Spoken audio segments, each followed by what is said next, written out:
Assalamualaikum warahmatullahi wabarakatuh. Baiklah anak-anak, kita lanjutkan pembelajaran kimia, yaitu metode ilmiah dan keselamatan kerja di laboratorium. Metode ilmiah. Metode ilmiah adalah metode sains yang menggunakan langkah-langkah ilmiah dan rasional untuk mengungkapkan suatu permasalahan. Ketika kita belajar sains, khususnya di bidang kimia, ilmu kimia banyak menjawab permasalahan berlandaskan eksperimen dan akal sehat. Eksperimen yang dilakukan harus sistematis dan logis. Nah, untuk itu diperlukan sebuah metode ilmiah untuk menyelesaikan suatu permasalahan. Apa saja langkah-langkah metode ilmiah? Yang pertama, merumuskan masalah. Merumuskan masalah adalah menentukan topik penelitian atau judul dari penelitian. Yang kedua, menentukan hipotesis. Menentukan hipotesis adalah jawaban sementara terhadap pertanyaan-pertanyaan penelitian. Yang ketiga, menerapkan variabel penelitian. Menerapkan variabel penelitian yaitu meliputi faktor-faktor yang berperan dalam proses penelitian. Variabel penelitian sendiri terbagi menjadi 3, yaitu variabel bebas, terikat, dan variabel kontrol. Yang keempat, menetapkan prosedur kerja. Menetapkan prosedur kerja adalah suatu rangkaian yang saling berhubungan satu dan yang lain, di mana adanya urutan tahap demi tahap dan jalan yang harus ditempuh. Yang kelima adalah mengumpulkan data. Mengumpulkan data adalah memperoleh data dari kegiatan praktikum yang dilakukan sesuai fakta yang terjadi di lapangan atau di laboratorium. Yang keenam, mengolah data. Mengolah data adalah cara peneliti memperoleh sebuah data atau informasi dalam bentuk tertentu yang lebih bermakna. Yang ketujuh, membuat kesimpulan. Kesimpulan adalah inti dari suatu penelitian yang memuat informasi secara singkat, padat, dan jelas, serta mencakup semua isi bacaan. Dan yang terakhir adalah mengkomunikasikan hasil penelitian, baik berupa tulisan maupun lisan. Keselamatan kerja di laboratorium. Keselamatan kerja perlu diutamakan untuk mencegah terjadinya kecelakaan kerja di laboratorium.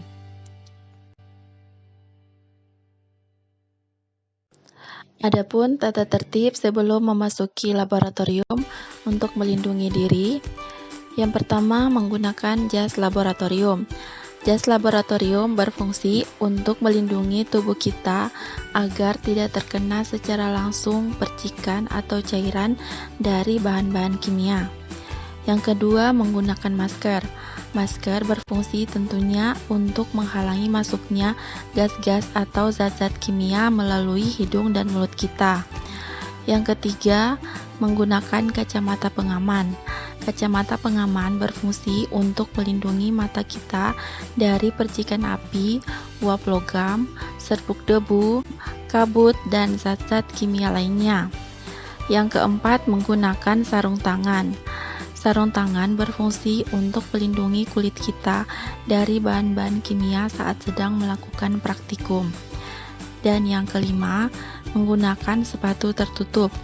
Ini berfungsi untuk melindungi kaki kita dari tertumpahnya cairan dari bahan-bahan kimia. Selanjutnya, tata tertib penanganan alat dan bahan. Yang pertama, membaca label bahan dengan teliti. Tujuannya agar tidak terjadi kesalahan atau menimbulkan kecelakaan yang tidak diinginkan pada saat melakukan praktikum. Yang kedua, menghindari kontak atau menghirup langsung zat-zat kimia, khususnya bahan-bahan yang mudah menguap.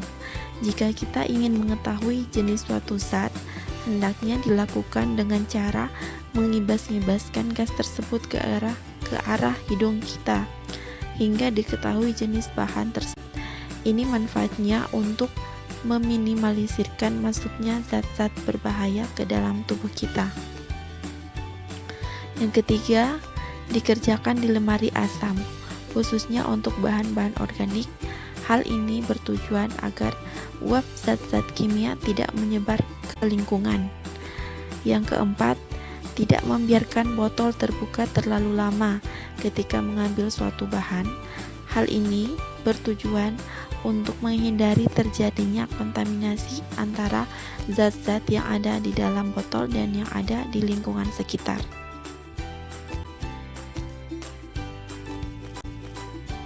Yang kelima, tidak berlebihan dalam menggunakan bahan. Jika terdapat sisa bahan, jangan dikembalikan lagi ke botol semula untuk menghindari terjadinya kontaminasi zat. Yang keenam, mengembalikan botol bahan ke tempat semula jika telah selesai mengambil bahan yang dibutuhkan. Yang ketujuh, jika ada peralatan yang rusak atau pecah, segera dilaporkan kepada pengawas atau guru pembimbing. Dan yang kedelapan, segera dinetralkan dengan air mengalir jika terjadi kecelakaan pada saat sedang melakukan praktikum. Selanjutnya, tata tertib aturan bekerja. Yang pertama, membaca petunjuk praktikum atau prosedur kerja sebelum memasuki laboratorium. Yang kedua, tidak makan dan minum di laboratorium. Yang ketiga, tas diletakkan di lemari yang telah disediakan. Yang keempat, dilarang bermain-main di laboratorium, baik dengan alat-alat maupun bahan-bahan kimia. Yang kelima, dilarang bekerja sendirian tanpa adanya pengawas atau guru pembimbing. Yang keenam, menjaga kebersihan laboratorium baik sebelum maupun sesudah praktikum. Yang ketujuh, bagi yang perempuan diharuskan mengikat rambut. Yang kedelapan, segera mencatat data ketika telah mendapat hasil praktikum. Dan yang kesembilan, mencuci tangan dengan benar menggunakan sabun. Adapun alat-alat laboratorium yang akan digunakan antara lain gelas kimia. Gelas kimia berfungsi sebagai wadah atau tempat untuk melarutkan zat, misalnya untuk pembuatan larutan standar atau untuk analisis kimia. Terdapat berbagai macam ukuran, mulai dari 25 mil, 50 mil, 250, 500, 1000 mil, dan 2000 mil atau 2 liter. Kemudian ada tabung reaksi. Tabung reaksi berfungsi sebagai wadah untuk mencampur, menampung, dan memanaskan bahan-bahan kimia dalam jumlah kecil dan untuk pengujian suatu penelitian. Sedangkan rak tabung reaksi berfungsi sebagai tempat untuk meletakkan tabung-tabung reaksi.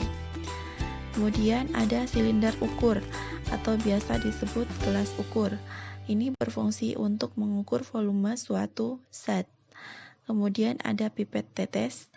Ini berfungsi mengambil dan memindahkan cairan dari wadah satu ke wadah lain hingga volume tepat dalam skala tetesan kecil. Kemudian ada sendok. Sendok ini tentunya berfungsi untuk mengambil bahan-bahan kimia yang berbentuk padatan. Kemudian ada labu Erlenmeyer, merupakan salah satu alat paling umum yang digunakan di laboratorium. Alat ini berfungsi untuk mengukur, mencampur, dan menyimpan cairan, dan terdapat berbagai macam ukuran, mulai dari 25 mil, 50, 125, 250, 500, 1000 mil, dan 2000 mil atau 2 liter. Biasanya yang umum digunakan saat praktikum adalah ukuran 250 mil. Kemudian ada labu ukur atau biasa disebut labu takar. Berfungsi untuk pembuatan dan pengenceran larutan hingga batas leher labu. Ukuran dari labu ukur ini bervariasi mulai dari ukuran 5 mil, 10, 25, 50, 100, 250, 500 mil, 1 liter, dan 2 liter.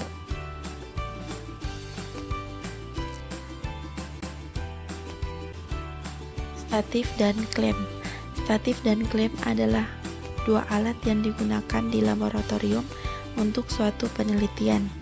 Statif berfungsi untuk menegakkan atau menyangga peralatan-peralatan laboratorium, sedangkan klem merupakan alat yang digunakan untuk menjepit peralatan gelas laboratorium seperti buret, corong pisah, dan lain-lain.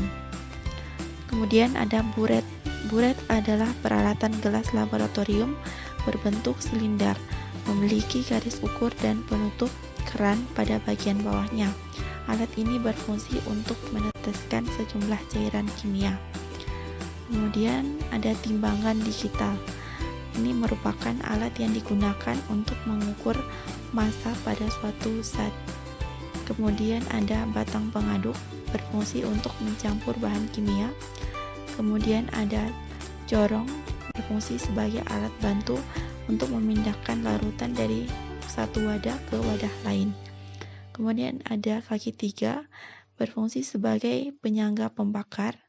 Kemudian ada pembakar Bunsen, berfungsi untuk memanaskan suatu larutan. Kemudian ada lumpang dan alu, berfungsi untuk menghaluskan zat yang masih bersifat padatan atau kristal. Dan termometer, tentunya untuk mengukur suhu pada suatu penelitian. Selanjutnya, adapun simbol-simbol berbahaya pada bahan kimia, antara lain mudah meledak. Bahan yang mudah meledak, keledakan dapat dipicu dengan pukulan atau benturan, gesekan, pemanasan, api, dan sumber nyala lain. Beberapa contoh bahan kimia dengan sifat ini misalnya TNT, amonium nitrat, dan nitroselulosa. Kemudian ada mudah terbakar. Bahan ini umumnya berupa gas pada suhu normal dan disimpan dalam tabung kedap udara bertekanan tinggi. Hindari kontak bahan dengan udara, sumber api, bahkan air sekalipun. Contoh zat-zatnya diantaranya butana, propana, aseton, dan benzen. Kemudian ada pengoksidasi. Bahan ini bersifat mudah menguap dan mudah terbakar melalui oksidasi. Umumnya penyebab terjadinya kebakaran akibat reaksi bahan tersebut dengan udara yang panas, percikan api, atau karena reaksi dengan bahan-bahan yang bersifat reduktor. Adapun beberapa contoh bahan kimia dengan sifat ini misalnya hidrogen peroksida dan kalium perklorat. Kemudian simbol tengkorak adalah simbol bahan kimia beracun. Keracunan yang bisa diakibatkan bahan kimia ini bisa bersifat akut dan kronis, bahkan bisa menyebabkan kematian pada konsentrasi tinggi. Selain melalui pernafasan, bahan ini bisa masuk melalui kontak dengan kulit. Beberapa contoh bahan misalnya arsen triklorida dan merkuri klorida. Selanjutnya, simbol penyebab kanker atau sumber zat karsinogen. Ini ditemui pada bahan-bahan makanan dan minuman, kosmetik, serta rokok dan asap rokok.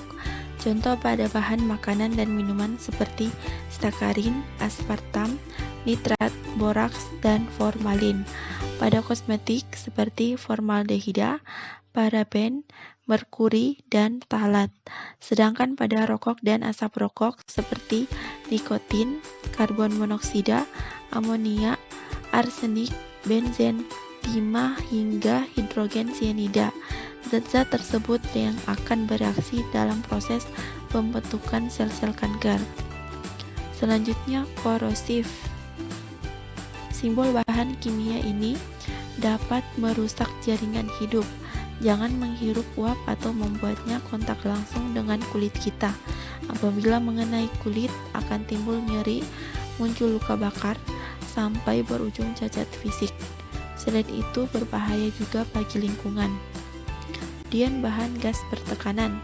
Simbol ini berisi gas di bawah tekanan sehingga dapat meledak jika dipanaskan. Mengandung gas berpendingin yang dapat menyebabkan luka bakar atau cedera kriogenik. Kemudian ada simbol iritasi. Reaksi kimia ini dapat menyebabkan gatal-gatal, luka bakar, bahkan kerusakan atau peradangan bila kontak dengan permukaan tubuh. Bahan iritasi pada umumnya adalah bahan korosif. Beberapa bahan iritan atau iritasi antara lain NaOH, fenol, asam klorida, asam sulfat, dan lain-lain. Dan yang terakhir adalah bahan yang berbahaya bagi lingkungan. Melepasnya langsung ke lingkungan, baik itu ke tanah, udara, perairan, maupun ke mikroorganisme dapat menyebabkan kerusakan ekosistem. Beberapa contoh bahan dengan simbol ini misalnya tetraklorometan, tributil timaklorida, dan petroleum bensin.